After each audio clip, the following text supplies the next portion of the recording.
Shah Eamon একজন ন্যায়পরায়ণ ব্যক্তি ছিল। তিনি তার প্রজাদের প্রতি অত্যন্ত স্নেহশীল ছিল। তিনি সর্বদা তাদের কল্যাণ ও উন্নতির কথা ভাবত। তার সবচেয়ে বড় ইচ্ছা ছিল যে তার দেশ থেকে দারিদ্র্য দূর হয়ে যায় এবং প্রত্যেক ব্যক্তি সুখী হয়ে যায়। এজন্য তিনি প্রতিদিন দরবারে বেকার কর্মকর্তাদের ডেকে তাদের সাহায্য করত এবং তাদের কর্মসংস্থান প্রদান করত। শাহ ইয়ামানের স্নেহ ও উদারতা দেখে লোকেরা তাকে ক্ষুধার বন্ধু বলে ডাকতে লাগল। একদিন তিনি দরবারে বসেছিল যখন বেকার কর্মকর্তাদের সারি এসে দাঁড়াল। বাদশাহ যখন সবার সাহায্য করে শেষ করল, তখন তিনি একজন ফকিরের কাছে জিজ্ঞাসা করল, তুমি কি চাও, চাকরি না ব্যবসার জন্য টাকা? ফকির জবাব দিল, এমন আল্লাহ তোমাকে উন্নতি দিন এবং তোমার বয়স বাড়ান। আমি সর্বদা ভিক্ষা করে জীবন যাপন করি। এখন আমার জন্য চাকরি কি হবে, ব্যবসাও করতে পারবো না, তাই আমার জন্য টাকার কোনো প্রয়োজন নেই। শাহ ইয়ামন বলল, তাহলে এখানে আসার উদ্দেশ্য কি, ব্যাখ্যা করো। ফকির বলল, হে নেকদিল এবং দরিদ্র পরায়ণ বাদশাহ, যদি তুমি আমাকে 3 দিনের জন্য বাদশাহত্ব দাও তাহলে আমার কোনো প্রশ্ন থাকবে না। শাহ ইয়ামান হেসে বলল, যদি তুমি নিজেকে এর যোগ্য মনে করো তাহলে এসো এবং আমার সিংহাসনে বসো। ফকির বলল, আল্লাহ তোমার ভালো করুন, তুমি আমার কথা শুনেছ, আল্লাহ তোমার ভালো করবে। শাহ ইয়ামান প্রধানমন্ত্রীকে বলল, 3 দিন পর্যন্ত এই ব্যক্তি আমাদের জায়গায় শাসন করবে। তুমি তার সেবায় উপস্থিত থাকবে এবং তার আদেশগুলি আন্তরিকভাবে পালন করবে। প্রধানমন্ত্রী জবাব দিল, আলম্মানা, আপনি চিন্তা করবেন না, আমি এবং অন্যান্য সব মন্ত্রী তার প্রতিটি আদেশ পালন করবে। তারপর শাহ ইয়ামান ফকিরকে তার জায়গায় সিংহাসনে বসালো, মুকুট তার মাথায় রাখল এবং তাকে সালামি দিল।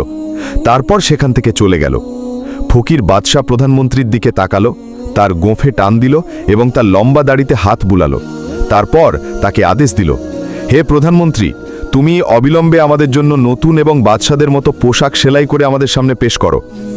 প্রধানমন্ত্রী বলল, খুব ভালো বাদশাহ সালামাত, আমি এখনই দর্জিকে বার্তা পাঠাচ্ছি। এই বলে তিনি দরজার দিকে পা বাড়ালো। কিন্তু এখনও 2-4 পা হাঁটতেই ফকির বাদশাহ ডাক দিল, হে প্রধানমন্ত্রী, আমরা খুব ক্ষুধার্ত, প্রথমে খাবার প্রস্তুত করার জন্য বলো।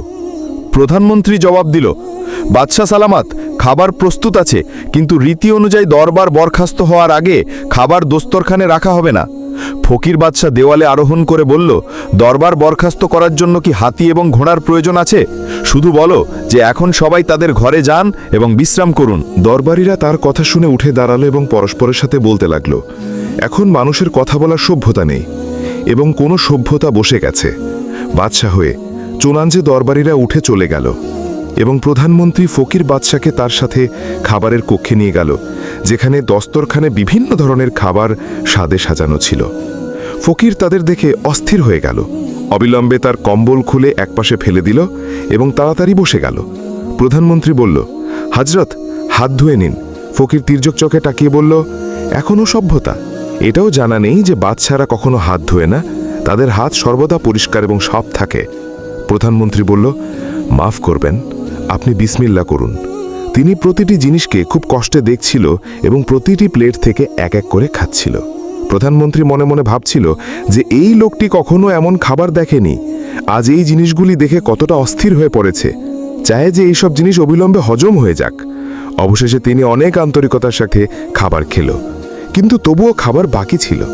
তিনি প্রধানমন্ত্রীকে বলল, হে প্রধানমন্ত্রী, এই খাবারটি কোথাও লুকিয়ে রাখো, আমরা সন্ধ্যায় খাব, কিন্তু সাবধানতা রাখবে যাতে কেউ এটি দেখতে না পায়।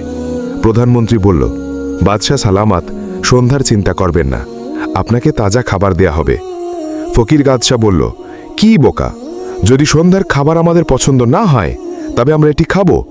প্রধানমন্ত্রী বলল, এই সময় আপনি ফকির নন, বাদশাহ, আপনার জন্য সুস্বাদু খাবারই প্রস্তুত করা হবে, তাই এই খাবারের চিন্তা করবেন না। ফকির বাদশাহ তার কোমর থেকে হাত লাগিয়ে একটি জোরদার ঢেকুর তুলল এবং বলল, চলো ঠিক আছে, এখন এটি তুলে নাও। সেই সময় খিদমতগাররা সমস্ত প্লেট তুলে নিল এবং সেখান থেকে চলে গেল। ফকির বাদশাহ আরেকটি ঢেকুর তুলল এবং আবার বলল, এবার শাহী টুকরার প্লেট এখানে নিয়ে এসো। খিদমতগার প্লেট সামনে রাখল এবং তিনি তাড়াতাড়ি খেয়ে গেল। এভাবে 3 দিন পর্যন্ত তিনি শাসন করার পরিবর্তে এমন আরামের জীবনযাপন করল। সারাদিন খেত এবং নরম বিছানায় শুয়ে থাকত, গান শুনত এবং নাচ দেখত। এইভাবে কিছুক্ষণ পরে পোশাক পরিবর্তন করত এবং খিদমতগারদের গালি দিত। প্রধানমন্ত্রী এবং বাকিরা সবাই চিন্তিত হয়ে গেল। আল্লাহর শুকরিয়া, চতুর্থ দিনে এই অসভ্যতা থেকে মুক্তি পাওয়া যাবে। শাহ দরবারে এসে ফকির বাদশাকে বলল, এখন আপনি সিংহাসন ও মুকুট ছেড়ে দিন, কারণ 3 দিন সম্পূর্ণ হয়ে গেছে। ফকির বাদশা হেসে বলল, আমরা 3 দিনে বাদশাহ হতে এটি জানতে পেরেছি যে শাসন আছে তা ফকিরিতে নেই। এখন পর্যন্ত তুমি এমন করেছ, এখন আমরা এমন করব। এরপর ফকির বাদশাহ আদেশ দিল যে শাহী পোশাক খুলে খদ্দরের পোশাক পরো এবং তোমার স্ত্রী ও সন্তানদের হাত ধরে আমাদের প্রাসাদ থেকে বের হয়ে যাও, এবং যদি তুমি গলা মোড়ো তবে আমি তোমার চোখ বের করে চিলদের খাওয়াবো। প্রধানমন্ত্রী এবং দরবারীরা শাহ ইয়ামানের দিকে তাকিয়েছিল যে তিনি কি আদেশ দেন। জল্লাদ তলোয়ার নিয়ে দাঁড়িয়েছিল, কিন্তু শাহ ইয়ামান ফকির বাদশাকে জবাব দিল, শাসন তোমাকে মোবারক হোক, আমি আমার স্ত্রী ও সন্তানদের সাথে প্রাসাদ থেকে বের হচ্ছি। ফকির বাদশা বলল, প্রাসাদ থেকে নয়, শহর থেকেও বের হয়ে যাও। প্রধানমন্ত্রী বলল, যেখানে আশ্রয়ে এমন করো না, দেশ ধ্বংস হয়ে যাবে। শাহ ইয়ামান বলল, আল্লাহর এটাই ইচ্ছা, এখন আমার শাসনের প্রয়োজন নেই। তোমরা সবাই ভালো নিয়তের সাথে তোমাদের দায়িত্ব পালন করো, কষ্ট সহজ হয়ে যাবে। এই বলে তিনি প্রাসাদ থেকে বেরিয়ে গেল এবং তার স্ত্রী ও সন্তানদের বলল যে তারা তাদের শাহী পোশাক খুলে খদ্দরের পোশাক পরে নিন, কারণ এখন তিনি বাদশা নন, এখন আমাদের কোথাও গিয়ে থাকতে হবে। বাচ্চারা চুপ ছিল, স্ত্রী হতবাক ছিল, কিন্তু তারা একটাও কথা বলল না এবং পোশাক বদন করে তার সাথে চলে গেল। শাহ ইয়ামানের 2টি সন্তান ছিল, নসিব এবং শামীম। নসিব 2 বছরে ছিল এবং শামীম 7 বছরে ছিল। দুজনেই হাত ধরেছিল এবং মালকা আলোমারার সাথে প্রাসাদ থেকে বেরিয়ে জঙ্গলের দিকে চলে গেল। বাচ্চারা হাঁটতে হাঁটতে ক্লান্ত হয়ে পড়লে তাদের কাঁধে বসিয়ে নিত। আলোমারা ক্লান্ত হয়ে গেলে গাছের নিচে বিশ্রাম করত। এভাবে হাঁটতে হাঁটতে তারা 1 সপ্তাহ পরে একটি ছোট শহরে পৌঁছালো। আলোমারা বলল, আমাদের এই শহরে থাকা উচিত। কোনো সরাইতে কক্ষ ভাড়া নিয়ে নিন, যাতে লুকানোর জায়গা পাওয়া যায়। তারপর আপনি পরিশ্রম করে কিছু টাকা উপার্জন করুন। শাহ ইয়ামানের এই প্রস্তাব খুব পছন্দ হলো। দ্বিতীয় দিন শহরের বাইরে একটি বণিকের কাফেলা এসে পৌঁছালো। বণিক শাহ ইয়ামানের সাথে দেখা করলো এবং বলল যে তিনি তার স্ত্রীকে তার সাথে পাঠিয়ে দিন, যাতে তিনি বাচ্চা প্রসব করতে চলা স্ত্রী সাহায্য করতে পারেন। শাহ ইয়ামান তার স্ত্রীকে তার সাথে পাঠিয়ে দিল। কিছু দূর গিয়ে বণিক স্ত্রীকে ঘোড়ায় বসালো এবং দ্রুত গতিতে কাফেলার দিকে রওনা হলো। স্ত্রী আপত্তি করল, কিন্তু বণিক তার একটিও কথা শুনল না। শাহ ইয়ামান স্ত্রী তার সাথে যাওয়ায় চিন্তিত হয়ে পড়ল এবং অবিলম্বে 2 জন সন্তানকে নিয়ে বণিকের পিছু পিছু রওনা হলো। তিনি বণিকের কাফেলা পর্যন্ত পৌঁছালো এবং একজন পথচারীর কাছে জিজ্ঞাসা করল। তিনি বলল যে বণিক অনেক দূরে চলে গেছে। শাহ ইয়ামান দ্রুত পায়ে তার পিছু পিছু চলতে লাগলো। অন্যদিকে শাসনের সমস্ত কাজ প্রধানমন্ত্রী সামলাচ্ছিল। তিনি চুপ ছিল, কারণ তিনি শাসনের সাথে যুক্ত ছিল এবং তাকে আলাদা করা হলে তাকে কিছুই বাঁচাতো না। ফকির সর্বদা ভিক্ষা করে জীবনযাপন করত এবং অন্যদের মিথ্যা বলে জীবনযাপন করত। এখন যখন প্রাসাদের সুস্বাদু এবং নফিস খাবার পাওয়া যেতে লাগলো, তার মেজাজ বদলে গেল এবং তিনি প্রত্যেককে হাকিম ও জলিল মনে করতে লাগলো। শাহ ইয়ামান গরিব ও বেকারদের সাহায্য করত, কিন্তু ফকির বাদশাহ কখনো কারো কোনো সাহায্য করল না এবং যদি কেউ প্রয়োজনে দরবারে আসতো এবং কিছু প্রশ্ন করত, তবে তাকে খারাপ ভালো বলে তাড়িয়ে দেওয়া হতো। প্রজারা দিনরাত শাহ ইয়ামানের জন্য দোয়া করত যে তিনি সুস্থ থাকুন এবং শীঘ্রই এসে শাসন সামলান। অন্যান্য মুক্তির বাদশাদের বিশ্বাস ছিল যে শাহ ইয়ামান একজন ফকিরকে শাসন দিয়ে সর্বদা আমাদের জন্য বসতে পারবে না, তিনি শীঘ্রই ফিরে এসে তাকে সিংহাসন থেকে সরিয়ে দেবে। এই বিশ্বাসের কারণে কেউ ইয়ামানের ওপর আক্রমণ করার ইচ্ছা করেনি, কারণ তাদের মনে ছিল যে ফকির বাদশার ওপর জয়লাভ করা তাদের জন্য কোনো কঠিন হবে না। এই পরিস্থিতিতে যখন মন্ত্রী, দরবারি ও শাহী কর্মচারীদের সাথে সাথে প্রজারাও তার বিরুদ্ধে ছিল, ফকির বাদশাহ তার আরামে মশগুল ছিল এবং এই কথাগুলি থেকে সম্পূর্ণ অজ্ঞ ছিল। একদিন শাহ ইয়ামান হাঁটতে হাঁটতে একটি শহরে পৌঁছালো, যেখানে হাজার হাজার লোক জমা ছিল। শাহ ইয়ামান তাদের মধ্যে একজনের কাছে জিজ্ঞাসা করল, আপনারা সবাই এখানে কেন জমা আছেন? তিনি জবাব দিল, 2 দিন আগে আমাদের বাদশাহের ইন্তেকাল হয়ে গেছে এবং রীতি অনুযায়ী আজ যারা বাদশাহ হতে চায় তারা সবাই জমা হয়েছে। একটি বাজকে মুক্ত করা হয়েছে এবং বাজ যার মাথায় বসবে সে বাদশাহ হবে। শাহ ইয়ামান জিজ্ঞাসা করল, মৃত বাদশাহের কোনো সন্তান নেই? সেই ব্যক্তি জবাব দিল, সন্তান তো আছে, কিন্তু আমাদের দেশে বাদশাহত্ব কোনো নির্দিষ্ট বংশের অংশে আসে না। এটি শুনে শাহ ইয়ামান তামাশা দেখার জন্য দাঁড়িয়ে গেল। আল্লাহর ক্ষমতার কাছে নিচে নামলো এবং তার মাথায় বসলো। শাহ ইয়ামান খুব হতবাক হলো এবং বাঁশকে মাথা থেকে সরানোর অনেক চেষ্টা করলো, কিন্তু লোকেরা তাকে ঘিরে ফেললো এবং মুবারকবাদ দিতে লাগলো। শাহ ইয়ামান বলল, ভাইরা, আমি বাদশাহ হতে চাই না। লোকেরা একস্বরে বলল, এখন তোমাকে বাদশাহ হতে হবে, এটি খোদার আদেশ। তারপর তারা সবাই তাকে ধরে নিয়ে গেল এবং শহরে তার গলায় ফুলের মালা পরালো এবং তারপর তাকে সাদা ঘোড়ায় বসিয়ে প্রতিটি গলি, প্রতিটি কোণে এবং বাজার থেকে তার জুলুস বের করল। পরে মন্ত্রী, আমির এবং দরবারিরা তাকে সম্মানের সাথে প্রাসাদে নিয়ে গেল এবং তাকে স্নান করিয়ে নতুন পোশাক পরালো এবং সুস্বাদু খাবার পেশ করলো। সেই সন্ধ্যায় তাকে সিংহাসনে বসিয়ে মুকুট পরানোর রীতি পালন করা হলো। শাহ ইয়ামনকে শাসন চালানোর পদ্ধতি আগে থেকেই জানা ছিল, তাই তিনি প্রথম দিন থেকেই সমস্ত কাজ খুব ভালোভাবে সামলালেন এবং সোজা তার হাবেলিতে চলে গেল। দুজন ছেলেই হাবেলির দরজার কাছে দেয়ালের সাথে লেগে বসে গেল।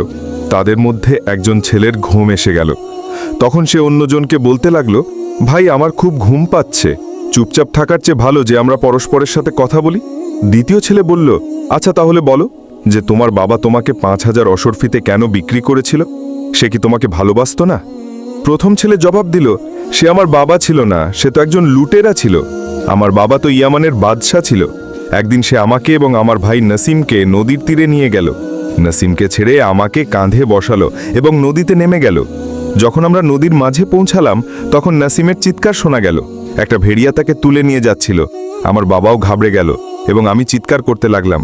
শুধুই ঘাবড়ানোর মধ্যে আমার হাত ছুটে গেল এবং আমি নদীতে পড়ে গেলাম। আমার কিছুই হচ্ছিল না, কিন্তু যখন চোখ খুললাম আমি মাছেদের ঝুপড়িতে একটি চটাইয়ের উপর শুয়ে আছি। মাছেরা আমার পরিচর্যা করল এবং যখন বাদশাহের ঘোষণা শুনল তখন সে আমাকে নিয়ে 5,000 অশরফিতে বিক্রি করল। দ্বিতীয় ছেলে বলল, তোমার ভাইয়ের নাম নসিম ছিল? তাকে তো আমি জানি। একটা ভেড়িয়া নসিবকে পিঠে তুলে নিয়ে যাচ্ছিল, যখন একজন শিকারী তাকে দেখে তার ঘোড়াকে দৌড়াতে দৌড়াতে তার পিছনে চলে গেল। কিছুক্ষণ পরে সেই শিকারী ভেড়িয়াকে কাছে পৌঁছে তাকে তীর দিয়ে মারল। তারপর সে নসিবকে ঘোড়ায় বসালো এবং তার ঘরে নিয়ে গেল। শমীম বলতে লাগলো, তুমি কি আমাকে তার কাছে নিয়ে যাবে? শিকারী জবাব দিল, এখন এটি সম্ভব নয়, কারণ সে নসিবকে বাদশাহের হাতে 5,000 অশরফিতে বিক্রি করে দিয়েছে। শমীম ভাইজান বলতে বলতে তার সাথে লেগে গেল এবং দুজনের চোখ থেকে অশ্রু ঝরতে লাগলো। সেই সময় কাছের জানালা থেকে আওয়াজ এলো, আমার বাচ্চারা, তোমাদের দুঃখী মা এখানে বন্দী। দুজনেই একে অপরের দিকে তাকালো এবং বলল, এই আওয়াজ আমাদের মায়ের, সেই বণিকের বন্দী। তারপর তারা দুজন দৌড়ে প্রাসাদে গেল এবং বাদশাহের পায়ে পড়ে কাঁদতে লাগলো। বাদশাহ ঘাবড়ে জেগে উঠল এবং তাদের নিজের কাছে বসিয়ে স্নেহের সাথে জিজ্ঞাসা করল, আমার প্রিয় বাচ্চারা, তোমরা এখন থেকে কেন ফিরে এসেছ এবং তোমাদের চোখে এই অশ্রু কেন? দুজনেই জবাব দিল, সেই বণিক আমাদের মাকে তার হাবেলিতে বন্দি করে রেখেছে, দয়া করে তাকে মুক্ত করান। বাদশাহ জিজ্ঞাসা করল, তোমাদের দুজনের মা কি একই? শমীম বলল, হ্যাঁ, এই আমার ভাই নাসিব, আমরা দুজনেই ইয়ামানের শাহজাদা। তারপর তারা বাদশাকে সমস্ত কথা বলল, যার উপর বাদশাহ তাদের বুকে জড়িয়ে বলল, আমার বাচ্চারা, আমি তোমাদের বাবা, তোমরা কি আমাকে চিনতে পারোনি? দুজন ছেলেই তাদের বাবার সাথে মিলে খুব খুশি হলো এবং বলল, আব্বাজান, আমাদের মাকে অবিলম্বে মুক্ত করান। বাদশাহ বলল, আমরা বুঝে গেছি, এই সেই বণিক যিনি আমাদের ধোঁকা দিয়ে তোমাদের মাকে অপহরণ করেছিল। ঠিক আছে, চিন্তা করো না, কাল আমরা সেই বণিকের সাথে কথা বলবো। পরের দিন বণিক বাদশার কাছে এলো। তখন বাদশাহ বলল, আজ আমাদের ইচ্ছা যে আমরা তোমার বাড়িতে যাই, কিন্তু তুমি নিজেই এসে গেছো। বণিক জবাব দিল, আলমপানা, আমার বাড়ি আপনার পায়ের যোগ্য নয়, কিন্তু যেহেতু আপনার ইচ্ছা আছে তাই আমি আপনাকে আমন্ত্রণ জানাচ্ছি যে কাল আপনি তশরিফ আনুন।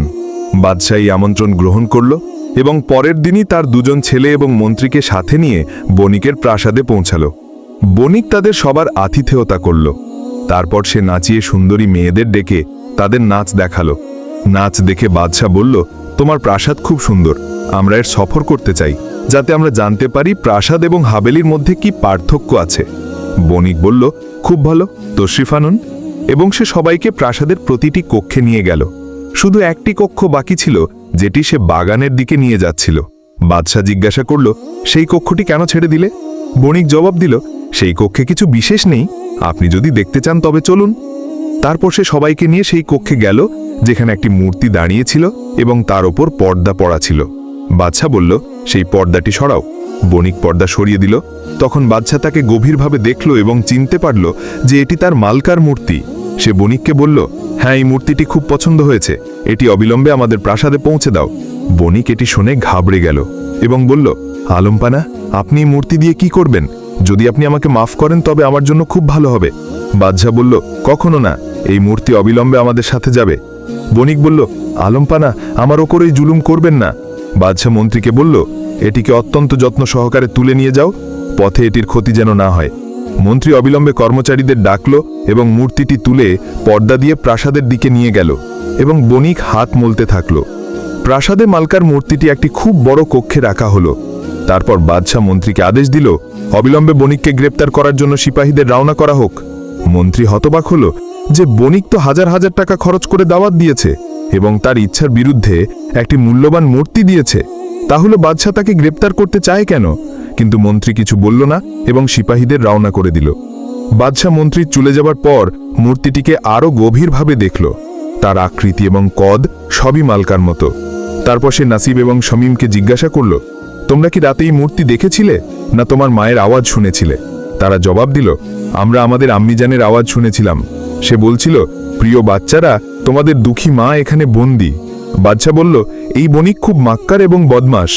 সেই সময় সিপাহীরা বণিককে গ্রেপ্তার করে নিয়ে এলো এবং সে বাদশাহের পায়ে পড়ে বলল, আলমপানা, আমার থেকে কি ভুল হয়েছে? বাদশাহ বলল, যে মহিলার এই মূর্তি তাকে আমাদের সামনে পেশ করো। বণিক বলল, আলমপানা, আমি জানি না এটি কার মূর্তি, আমাকে তো এটি একজন পাথর তরাস দিয়েছিল। বাদশাহ প্রধানমন্ত্রীকে বলল, এই মাক্কার ব্যক্তিকে কারাগারে ঢুকিয়ে দাও। সকালে সূর্য ওঠার সাথে সাথে বণিক রহমের ভিক্ষা চাইতে শুরু করল, কিন্তু বাদশাহ কঠোরভাবে বলল, তুমি রহমের যোগ্য নও, তোমার শেষ পরিণতি মৃত্যু। বাদশাহ সিপাহীদের ইশারা করল যে তাকে নিয়ে যাও। সিপাহীরা বণিককে টেনে জেলের কালো কুঠরিতে ঢুকিয়ে দিল। সে চিৎকার করতে থাকল, কিন্তু কেউ তার একটিও কথা শুনল না। সকালে সূর্য ওঠার আগে সিপাহীরা তাকে জেল থেকে বের করে হত্যার মাঠে নিয়ে এলো।